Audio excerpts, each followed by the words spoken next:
The message arrived at exactly 0600 hours Earth Standard Time.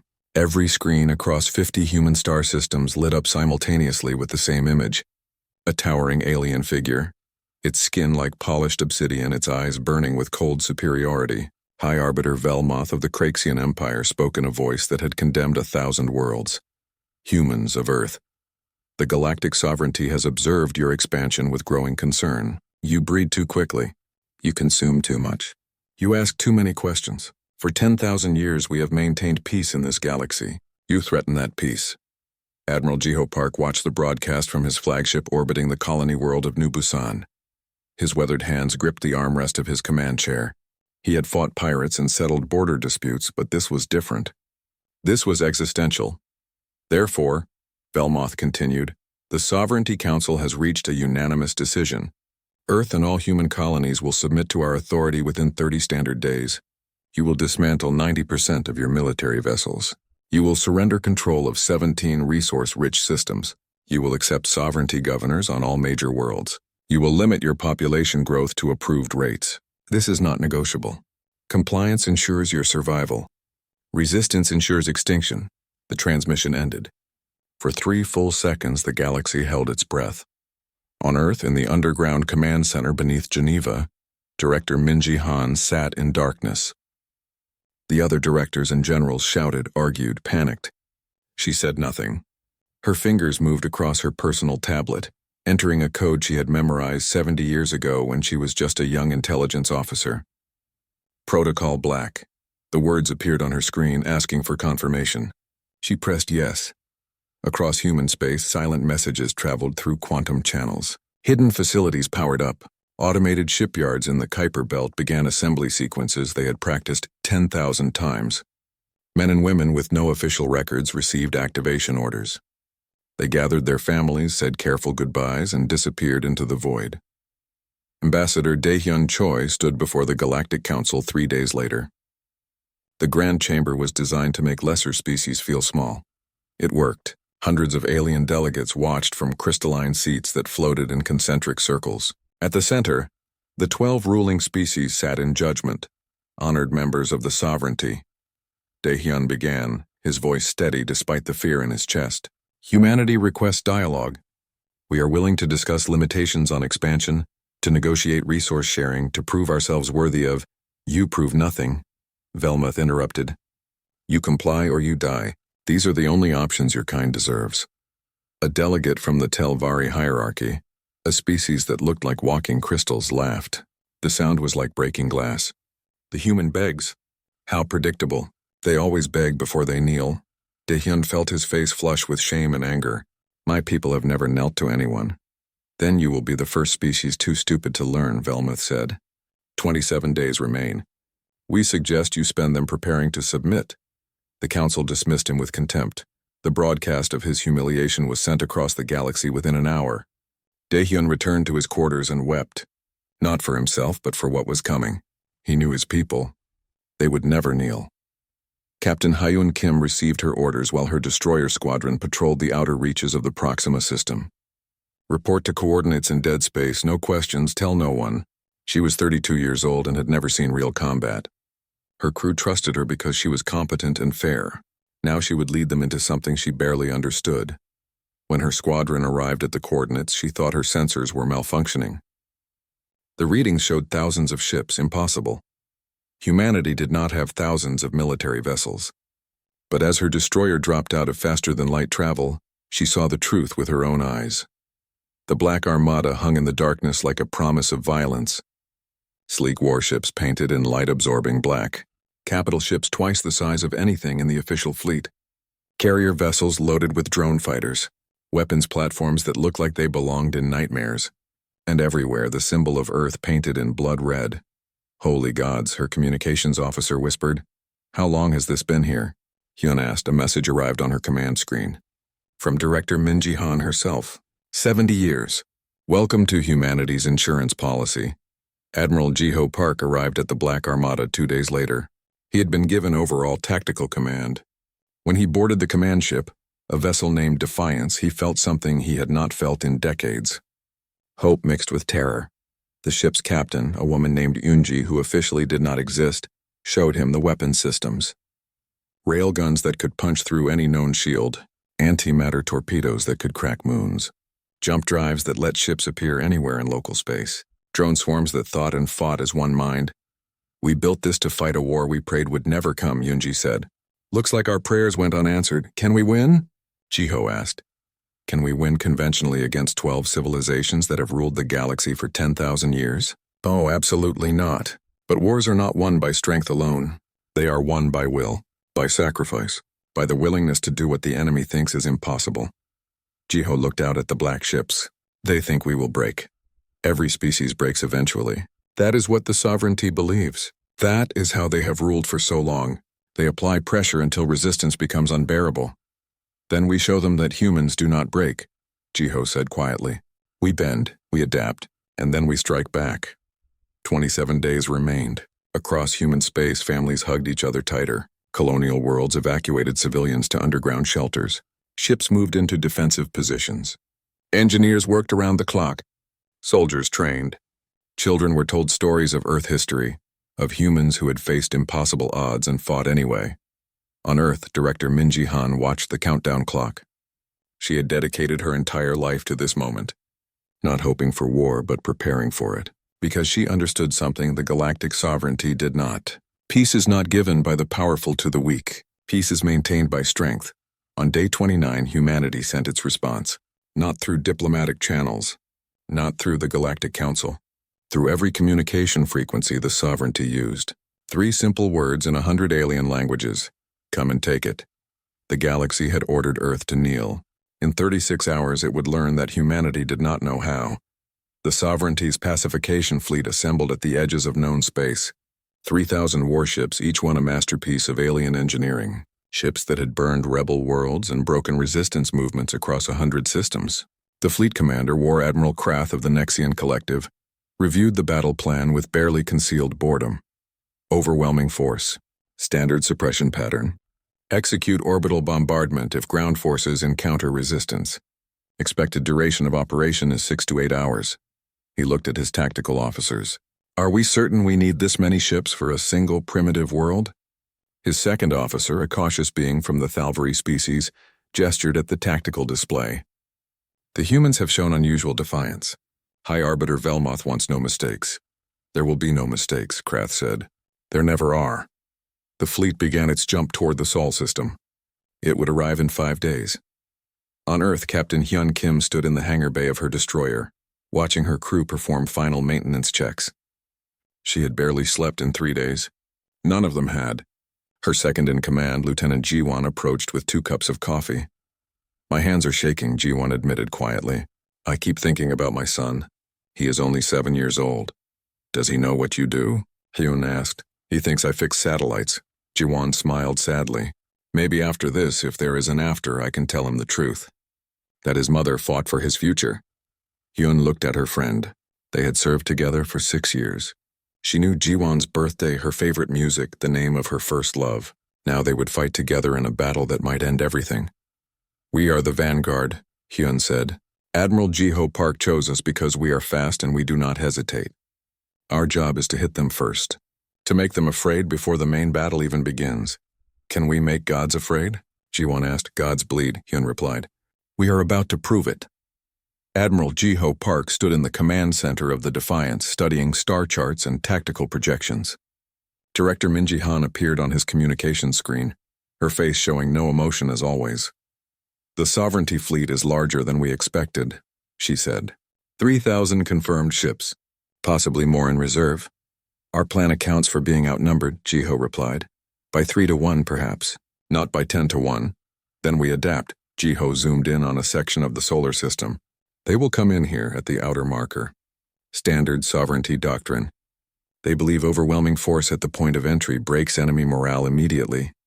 And if our morale does not break, then they learn that doctrine written 10,000 years ago does not account for an enemy that thinks differently." Jiho marked several positions. "We will not meet them head-on. We will strike from unexpected angles. We will use weapons they have never seen. We will make them question everything they think they know about warfare." Minji Han studied the plan. "This will cost us dearly, even if it works. War always costs," Jiho said. The question is whether the price purchases something worth having. Freedom, dignity, the right to exist on our own terms. I think that is worth any price. Ambassador Daehyun Choi worked desperately behind the scenes.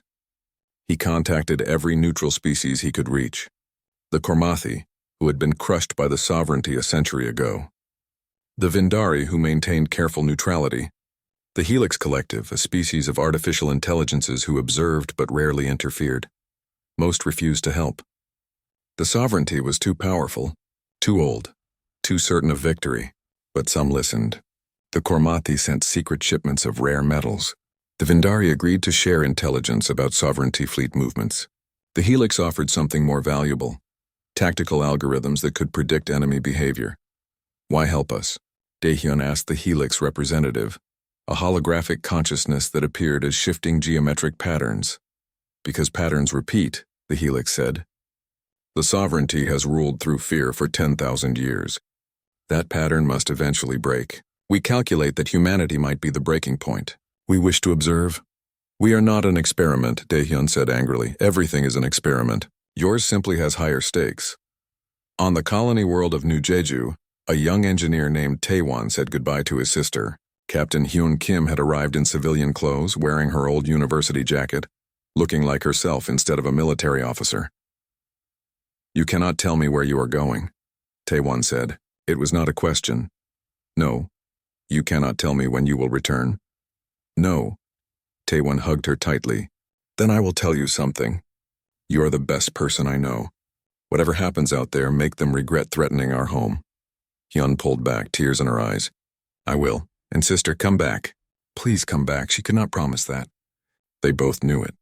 So she just held him and tried to memorize the moment, the smell of New Jeju's flowering trees, the sound of her brother's heartbeat, the warmth of family. Then she left for her ship. Admiral Ji-ho Park recorded a message for his daughter Sumin.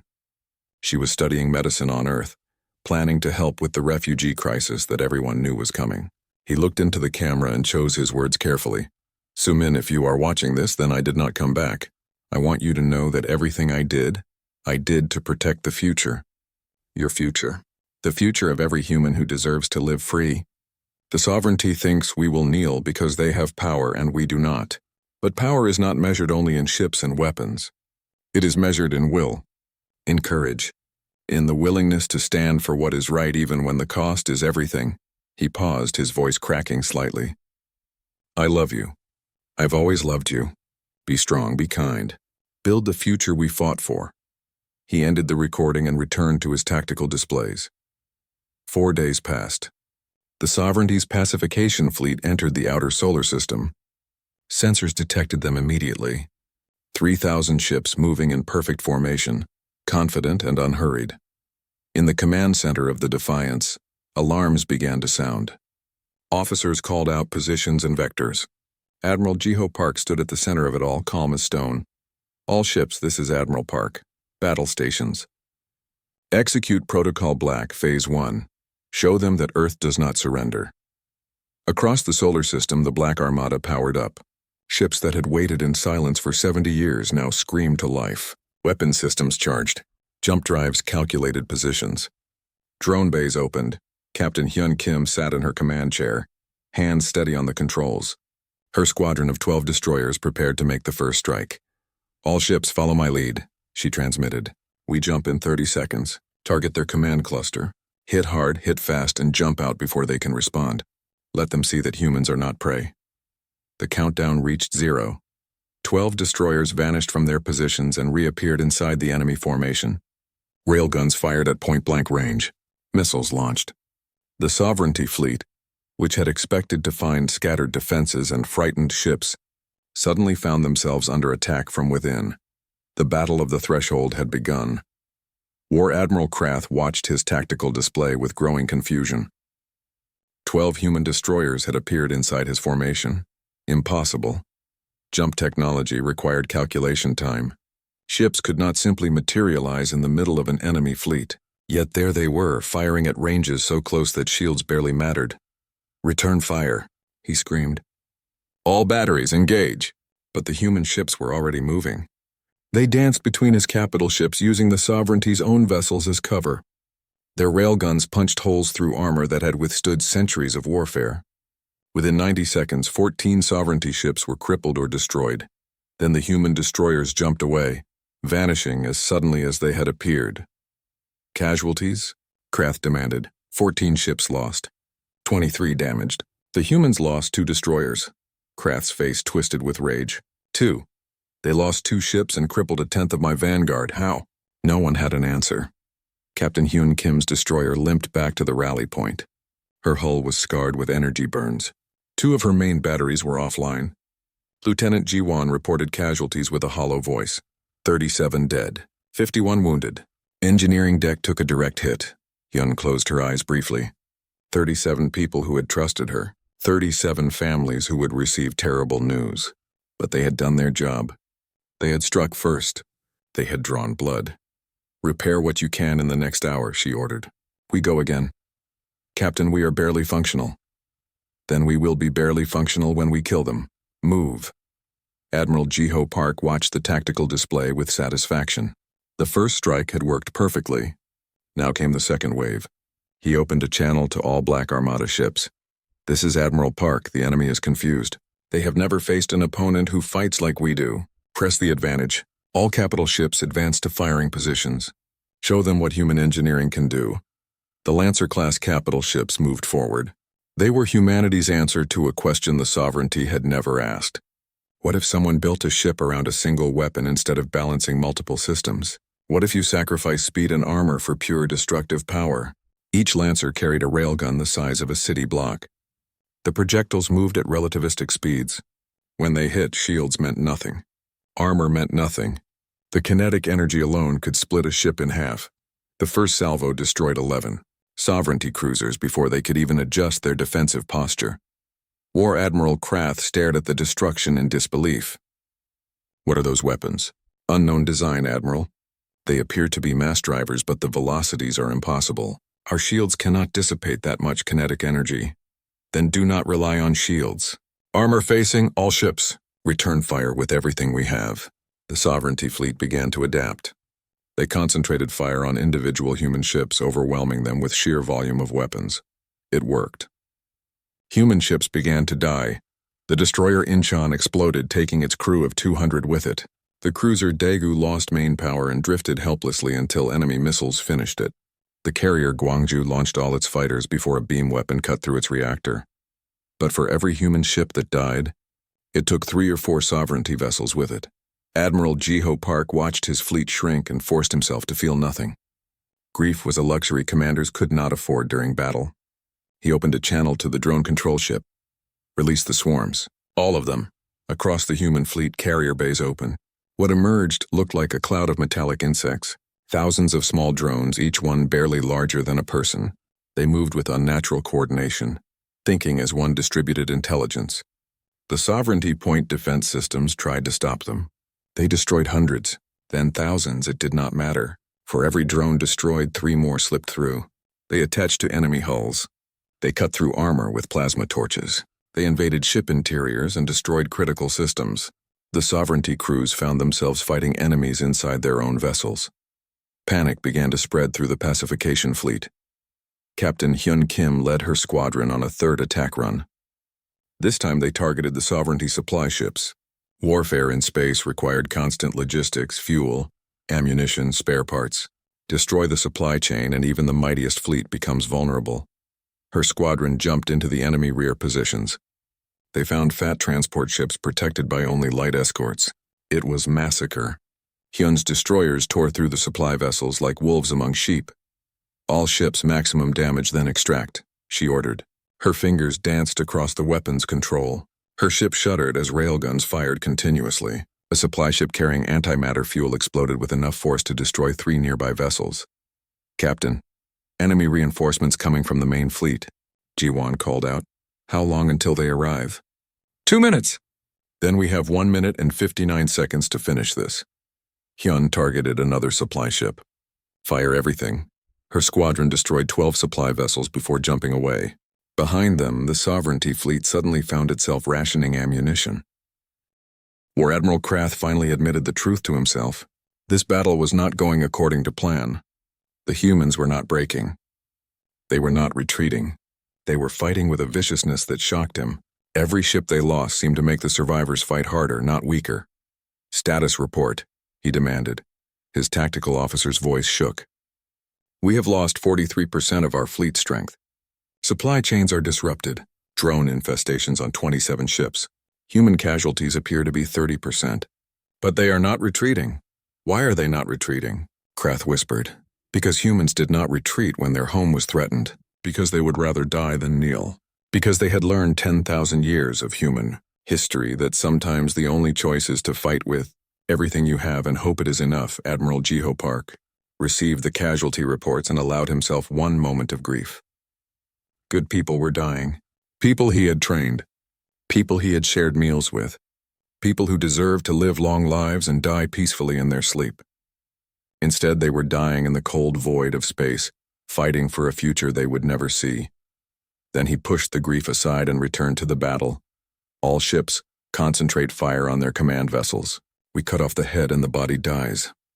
The Black Armada focused its remaining strength on the Sovereignty's flagship cluster. War Admiral Krath found himself under direct assault. His shields failed. His armor cracked. His ship shook with impacts. "Admiral, we must withdraw." His second officer pleaded. Krath looked at the tactical display. He had come here expecting an easy victory. Instead, he was losing. The humans had hurt him badly. His fleet was crippled. If he stayed, he might lose everything. "All ships," he said quietly. "Retreat. Jump to Rally Point Omega. We withdraw." For the first time in galactic history, a Sovereignty fleet retreated from battle. Not withdrew in good order. Not repositioned strategically. Retreated in confusion and fear.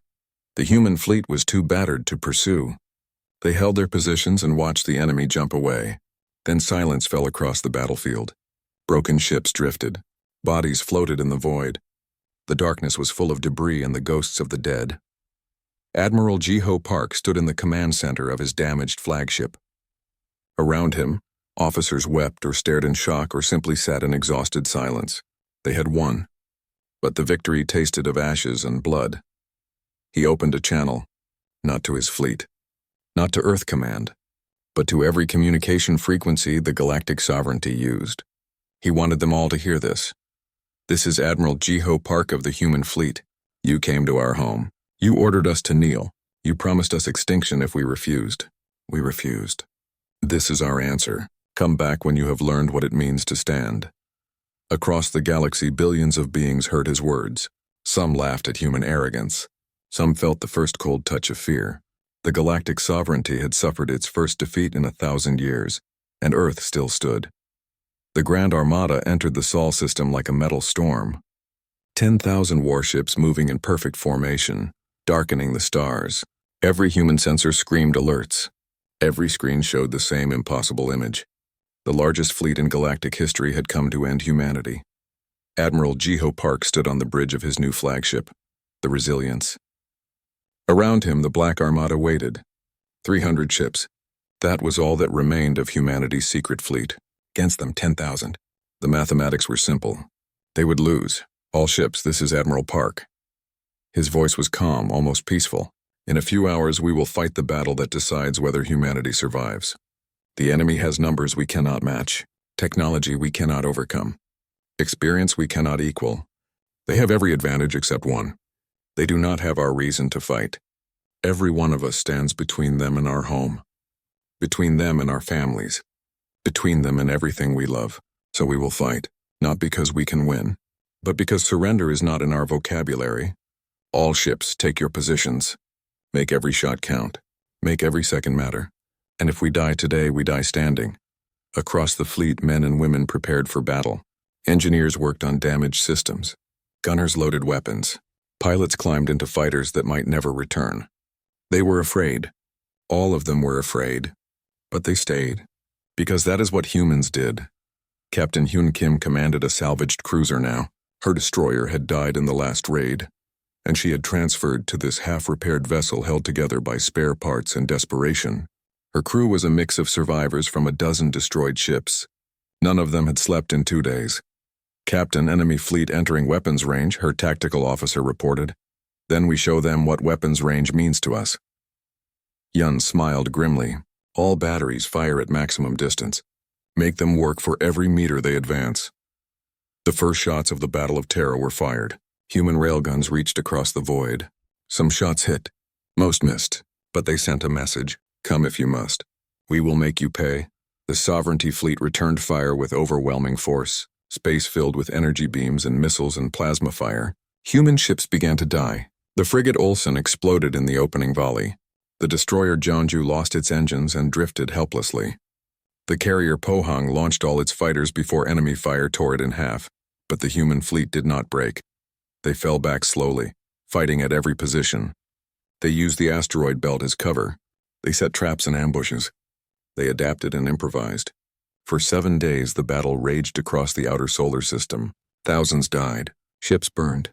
The void filled with wreckage. Admiral Jiho Park watched his fleet shrink. 300 ships became 200, then 100, then 50. Each loss was a name he knew, a face he remembered, a person who deserved better than to die in the cold and dark. But they held. Somehow, against impossible odds, they held. War Admiral Krath, commanding the Sovereignty Vanguard again, could not understand it. He had numerical superiority. He had better ships. He had every advantage. Yet the humans would not break.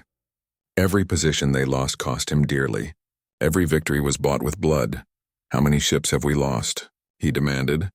2,300, his tactical officer reported. Human losses are estimated at 70% of their remaining fleet. But they continue to resist. Then we will break them completely. Order the Grand Armada to advance on Mars. We will crush them against the inner planets. The battle moved to Mars orbit. Human colonial defense forces joined the fight. Civilian ships armed with improvised weapons. Colony militias and outdated fighters. They died in droves, but they bought time. Precious minutes. Precious hours. Captain Hyun Kim's cruiser was burning. Main power was failing. Half her crew was dead, but her guns still worked. She positioned her ship between the enemy and Mars Orbital Station, a facility housing 50,000 civilians. All power to forward shields, she ordered. We do not move. Not 1 centimeter. Her ship took hit after hit. Armor peeled away. Bulkheads collapsed. The bridge filled with smoke and the screams of the dying. But she held position. Lieutenant Minho, her new second officer, gripped his console. Captain, we have to retreat. We are dead if we stay. Then we die here, Hyun replied. But they do not reach that station. Not while one of us still breathes. Her cruiser exploded 17 minutes later. But by then, civilian transports had evacuated the station. 50,000 people lived because one ship and its crew chose to stand and die. On Earth, director Min Ji-han watched the tactical displays and knew the end was near. The human fleet was nearly gone. The enemy was approaching Earth itself.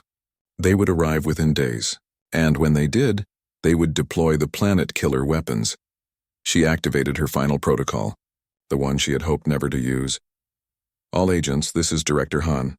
Execute Protocol Exodus. Save what you can. Preserve what we are. If Earth falls, humanity does not end. We scatter, we hide, we survive. And someday we return. Hidden ships across human space began evacuating civilians.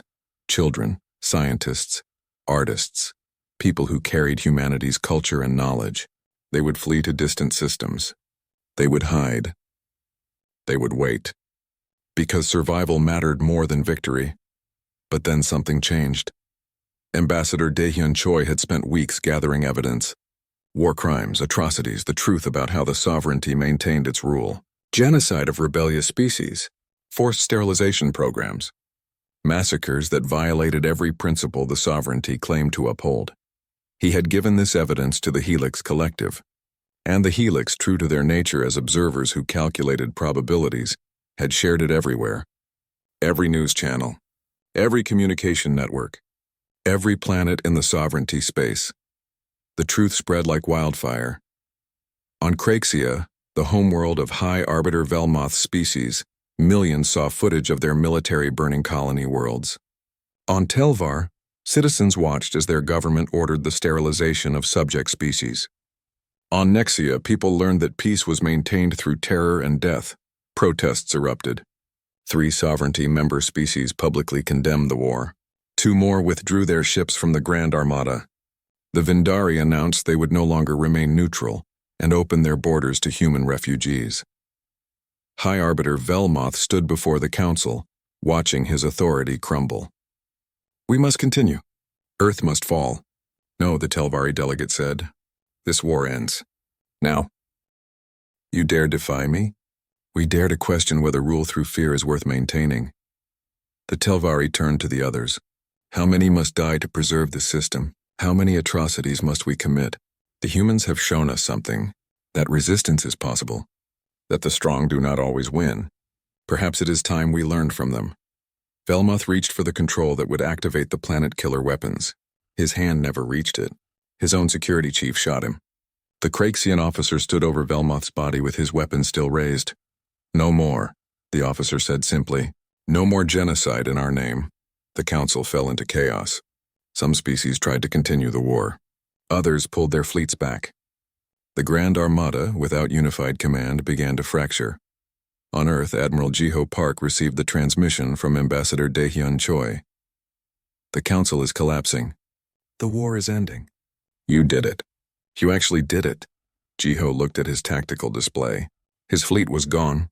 A few dozen ships remained, all damaged beyond repair. But Earth still stood. "Issue ceasefire orders," he said quietly. "But keep weapons hot. Trust is earned, not given."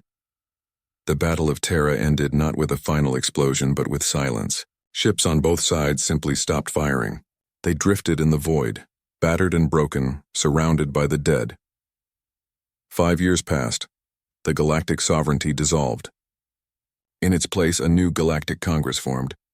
Membership was voluntary. Decisions required consensus. Military force was prohibited except for self-defense, and humanity held a permanent seat. Admiral Jiho Park, now old beyond his years, walked through a memorial station orbiting Earth, walls covered with names. Thousands of them. Tens of thousands. Every human who died in the war. He stopped at one section and placed his hand on a name. Lieutenant Ji-won, Captain Hyun Kim's second officer. One of so many who gave everything. Did we do right? A voice asked behind him. He turned. Captain Hyun Kim stood there. She had retired after the war, unable to continue. She walked with a limp now from injuries that never properly healed. She looked 10 years older than she was. "I do not know," Jiho replied honestly. "We survived. We won our freedom, but the cost? 60 million dead," Hyun said quietly. "That is the final count. 60 million humans, 40 million aliens, 100 million people who would be alive if we had just knelt. And how many would have died under sovereignty rule? How many were already dying? The Kormathi, the Thalrics, all the others crushed beneath their peace. I know the arguments. I helped write them. But at night I still see Ji-won's face. I still hear the screams of my crew as our ship burned. No philosophy makes that easier," Jiho nodded. "No, it does not. The dead stay dead no matter how we justify it. But look," he gestured out the viewport, Earth turning below. Ships from a dozen species moving peacefully through orbit. A galaxy learning to live differently. We paid in blood for this future. Maybe that was wrong. Maybe there was a better way. But this is what we purchased. A galaxy where species talk instead of submit. Where the strong do not automatically rule. Where even the smallest world can stand and say no. Ambassador Daehyun Choi joined them. Older now but still idealistic. The Congress is discussing expansion protocols. Fair rules for all species. The Kormathi proposed them. The Vindari seconded. Even the Craxians are listening. Velmoth's people, Hyun asked. They had a revolution. New government. They are trying to atone for their past. Daehyun smiled sadly. It turns out that even gods can learn. It just costs more than it should. They stood together. 3 people who had helped save humanity and damned themselves in the process. Heroes and monsters, saviors and killers. The war had made them all of these things. Will there be peace? Hyun asked. For a while, Jiho replied. Until someone forgets what war costs. Until a new generation thinks they can do better. But for now, yes. We have peace. Then I suppose that will have to be enough. They left the memorial together, walking past walls of names through corridors dedicated to the dead. Outside, humanity rebuilt. The Black Armada's remaining ships were converted to colony vessels. Former enemies worked together. The galaxy learned a new way, and in hidden shipyards, just in case, Director Minji Han's successors maintained Protocol Black. Because humanity had learned its own lesson. Peace was precious. Freedom was priceless. and Earth would never kneel again.